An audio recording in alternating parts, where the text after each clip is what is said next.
Abang, nama abang? Muhammad Syukri. Abang Syukri kan? Maria. Maria. Makcik nama apa cik? Salvia. Cik Salvia. Farina. Kak Farina dengan Abang Syam. Dia tanya master Perawat kita. Acap kita. Untuk urutan kan. Korang boleh jumpa dengan Acap. Okey, daripada Kelang tadi kan akak? Masya-Allah. Ngejut je. Ngejut dia kan. Call WhatsApp tadi terus dah sampai. Betul. Abang macam mana rasa tadi? Alhamdulillah, betul. Cuma tadi ada urut tadi. Sakit sakit. Memang Style dulu. Okey. kan? Akak okey? Okey. Alhamdulillah. Dia kalau okey tu Boleh repeat. boleh repeat kan? InsyaAllah. Masa kalau urut tak sakit sebab ada masalah ke apa je? Biasanya masalah. Masalah. Dia kata masalah insya-Allah takkan rasa sakit lah. Okey.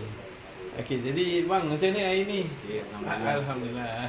Okey. Terima kasih banyak akak kan. Terima kasih banyak. Lega. Lega kan? Makcik ni bekam siap buat depan sekali kan? Macam mana depan belakang. Jadi terima kasih banyak ah. Ikut ni. Terima kasih banyak datang bekam urut. Mudah-mudahan Allah bagi sihat sembuh. Kalau nak buat fast do pun boleh kan. Nanti kita tag akak dengan abang sekali kat sini. Okey, assalamualaikum. Salam. Okey, lagi.